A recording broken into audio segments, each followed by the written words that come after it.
Hello, my name is Danielle Richards and I'm an infection control practitioner. I'm here to provide you a video to point out the infection prevention and control specifics to providing care to patients while transporting them. We wanted to ensure that you can provide a safe environment for the patients. Part of this video will be discussing hand hygiene, the best ways to clean our hands, and how to wear a mask. How to wear a mask and how to stay safe while wearing a mask to ensure that we're not contaminating our hands.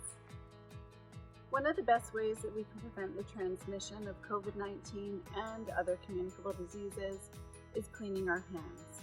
There are two ways to perform hand hygiene.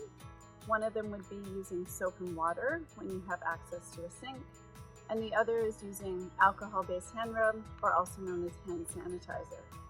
The important piece about using hand sanitizer and when cleaning your hands is to ensure that you clean all parts of your hands, including your thumbs.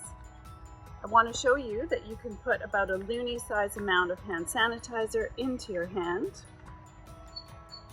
And you want to ensure that you're covering all of the spaces of your hands, including in between your fingers where they're often missed.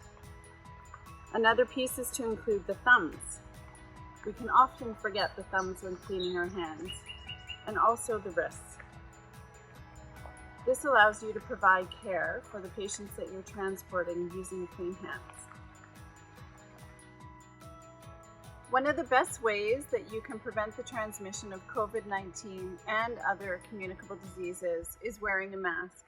And you'll note in the new policy that wearing a mask has become the new norm.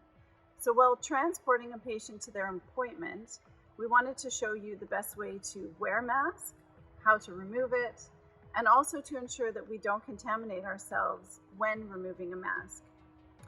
You will have been provided a fabric homemade mask. I'm just showing you an example here of one that was given to me. Typically, the outside may be dark, the inside may be light. A piece of that is just to know which side you've worn on the outside. It's the same for a medical mask. The inside is typically light and the outside might be darker. We just want to ensure that people don't wear the outside on the inside.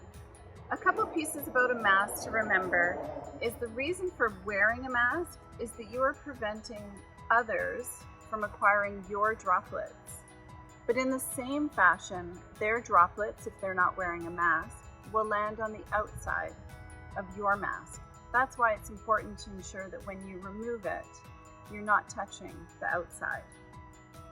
So prior to wearing a mask, the first thing you want to do is ensure that the mask is intact, that the ear loops are present, and that the mask itself is not broken.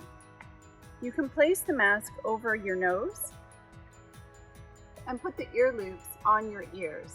I'll show you after so you can hear me speaking. And once the ear loops are on, you can mold it over the nose and pull it down around your chin. You always want to ensure that both your nose and your mouth are covered. When removing the mask, you also will remove it using the ear loops. If you have a fabric mask and you want to remove it, for example, while the patient is in the facility receiving their treatment, you can either place it in a Ziploc bag or you can put a paper towel down on the passenger seat and ensure that the outside is laid down. Also, when you remove a mask, you want to ensure that you clean your hands. Just for chance, if you had touched the outside, you don't want to be contaminating your hands. At the end of your shift, we want you to launder your mask as well, so that when you return to provide transport to a patient another time, you're doing it with a clean mask. So I'll show you here how I put the mask on. So I put the ear loops around, tighten it over my nose, and pull it down around my chin. The other piece is you may see people sometimes pull the mask down. By doing this, you can effectively contaminate your nose and your mouth. So it's best to only touch the mask using the ear loops. And when removing, you can lean forward and pull the mask off in that fashion so that you're not contaminating yourself.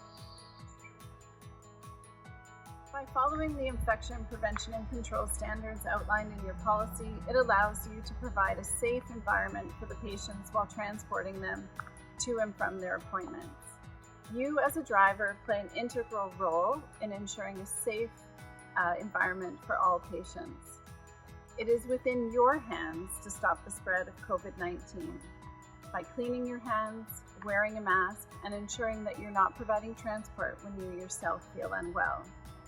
We are grateful for your service.